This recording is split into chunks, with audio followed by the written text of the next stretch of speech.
Hello, everybody. Hey, welcome to a special Tuesday in Sports with Sam Kales. I'm America's most adorable co-host, Sam Kales, but I'm coming to you here on a Thursday night because it's a special Tuesday night in sports. Because I told you on Tuesday night in sports, I was going to be back Thursday giving you another video talking about the biggest thing. You might say it's the biggest thing to happen in sports this year. I would argue that it could be. Other people might not. But, so, what was that thing? Well, look, I've got on the F1 shirt, so that's a clue. The biggest thing, in my opinion, one of the biggest things, in my opinion, that has happened in the world of sports this year, happened this past Sunday with the Formula One Grand Prix of Abu Dhabi. The final race of the 2021 F1 season. And it came down to Max Verstappen versus Lewis Hamilton for the championship. Winner wins the championship. Lewis Hamilton has won the F1 championship 7 times. I'm pretty sure that's a record tying. He was going for his 8th this year, and he was in position. All he had to do was win this race. Max Verstappen goes into the race leading the series points. But his lead was so slim that he, like I said, winner wins this race. Max Verstappen starts on the pole. Lewis Hamilton takes him on the first lap. Straight away on the first lap, there is controversy between these two getting together. Hamilton has to go off the track, and the Verstappen's telling him he's got to give his possession back. But that's just the start of this race, and that has been how this whole season has been between these two. There's been at least 3 times they have wrecked each other, and other times that they've had contact. I'm sure that there's probably this professionalism where they each respect each other's abilities, but this is a level of rivalry that rivals the Yankees and the Red Sox and Duke UNC and Dallas and, well, everybody else. And this is kind of only developed over the last few years. Verstappen's still a young guy. And Red Bull has put them, Verstappen races for Team Red Bull. Red Bull has put themselves in position to make this run for the championship this year. And they were there. Leading in the points, going into the final race, and Verstappen's sitting on the pole. So back to that first lap, and early controversy with the contact that they make. What wasn't contact, but Hamilton has to avoid contact, and he runs off into a runoff area, but continues straight and takes the lead back. But they're saying that that Hamilton was going to have to give that position up because he overtook out of bounds. Formula One is a very, very, very different form of racing than what most of us are very familiar with here in the United States with NASCAR. One of the strangest things I think about it is how there is this direct line of communication between the team owners and the race director, and then the team owners and the drivers. NASCAR, of course, they're talking on the radio to each other and everything too. But there's more of this. The driver radios his team then gets in contact with race control, and so the driver's thoughts can be relayed to the race director almost immediately. And F1 being so small that you have this, it's a very small brotherhood fraternity of owners, drivers, and the people who run the races and things like that. So, but I'm getting a little bit off. So I want to get back to what goes on here with the race. So, with 5 laps to go, you have a wreck that brings out a safety car. A safety car is F1's version of a caution flag. F1 has, again, very different rules than what we're used to with NASCAR.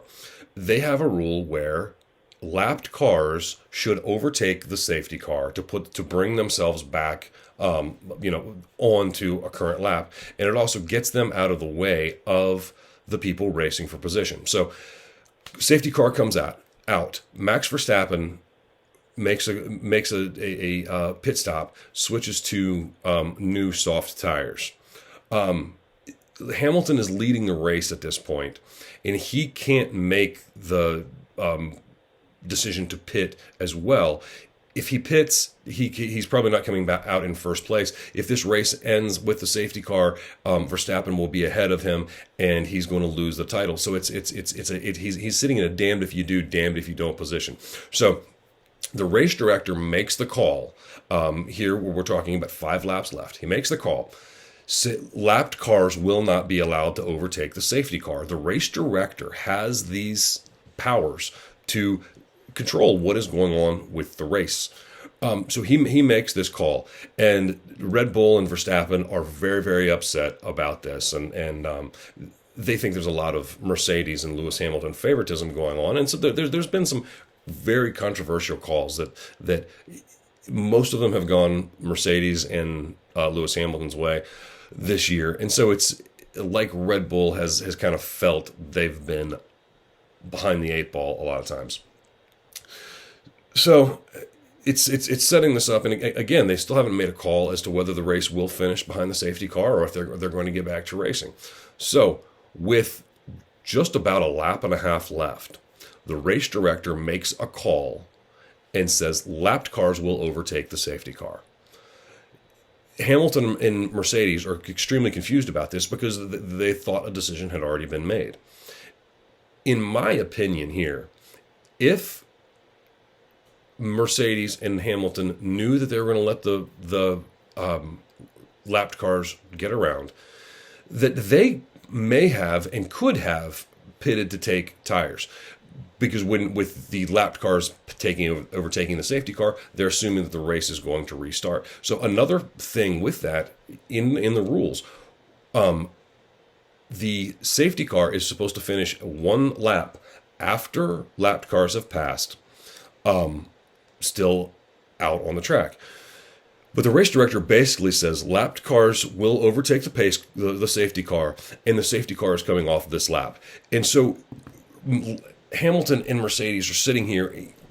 They've pretty much resigned themselves to the race is going to finish one way, and all of a sudden, everything is completely thrown off kilter. Max Verstappen is going to start right behind Hamilton on the restart with the newer, fresher tires. And so here you are, if you're sitting in Hamilton's seat and Team Mercedes seat, that you're totally confused. It's like in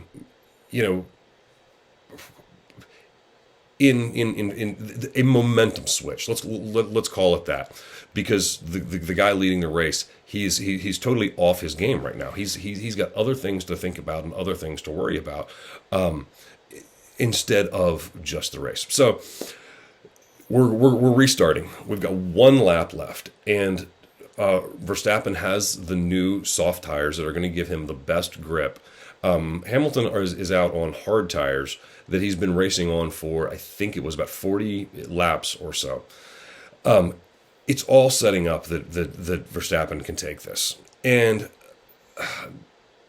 even under the safety car before the restart, Verstappen noses himself just ahead of Hamilton, which is something else that you're not supposed to do under a safety car. So just the amount of controversy in just a handful of laps under a safety car is just absolutely baffling. So restart comes, and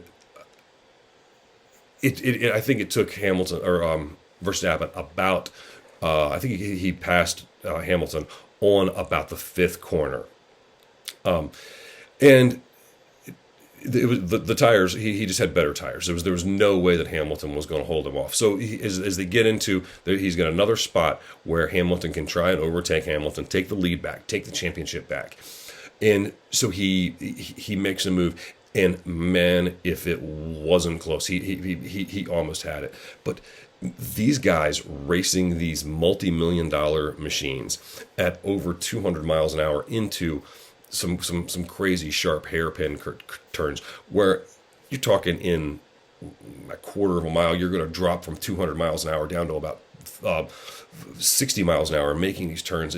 This sport to me is just absolutely amazing to watch for this aspect. And they give you, when you're watching the coverage from Sky Sports, is what produces and broadcasts all these races that are aired on ESPN. But they give you so much time watching this from the driver's perspective. It's just you feel like you're in the car, and so that there's a little bit of this even on that last lap. And so Hamilton, his tires absolutely, just didn't hold. Verstappen has the lead, wins the race, wins the championship, but Mercedes and Hamilton, they have the ability to lodge a few appeals, which they do, and they end up withdrawing one, and their last appeal has not been taken either.